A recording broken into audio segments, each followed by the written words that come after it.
All right. There we go. Yeah, they're a big old bundle of fun, they are. That is a rootin' tootin' toe tapping song. They're kind of... That might be the most American sounding thing you've said all day. It's probably the only American sounding thing I've said all day. But yeah, they've got some really good guitarists. Their bassist, actually, a couple of months ago. Their bassist is phenomenal. Yeah. That bassist, Aaron Broom is his name. He recorded some of their original stuff. But he ended up getting a really cool job and moving off to London, sadly, leaving from Montonic. And our bassist stepped in. So the past few months, he's been kind of filling in on one of their newest songs. So as it happens, Gotcha.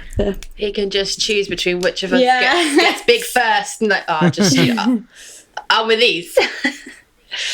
Pick and choose who you want. That's honestly one of the sad things about really good bands that form in college is if they don't like fully, make it, then a lot of the time those bands are only around for a few years. Yeah. And it's really sad because a lot of the time they're really good.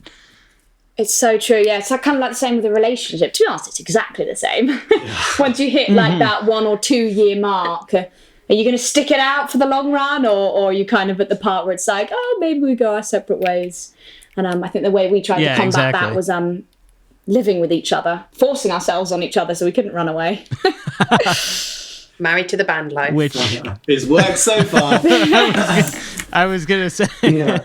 Great minds. I was going to say you're married to it. So how lucky we were when the band got together, because it was one of the first bands I'd properly been in, and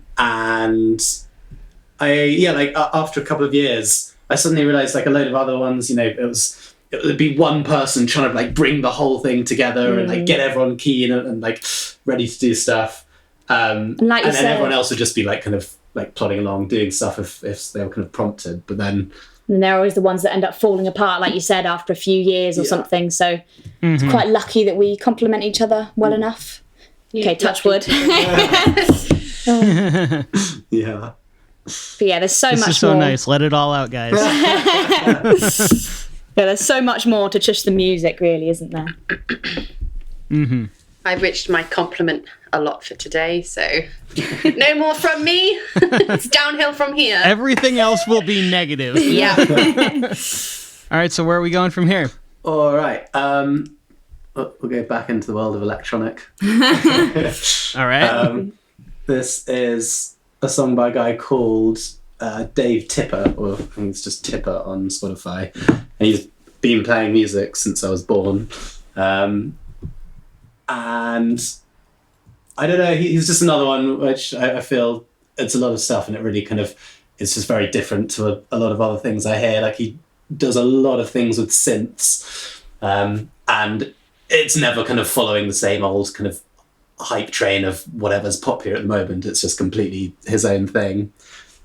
And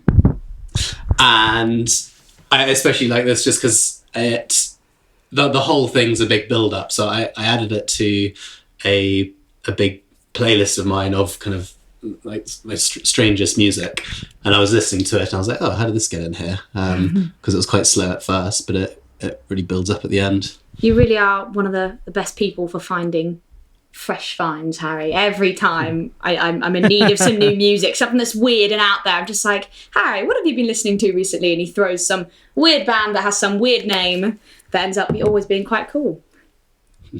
That's my jam. Love it. This is Vection by Tipper.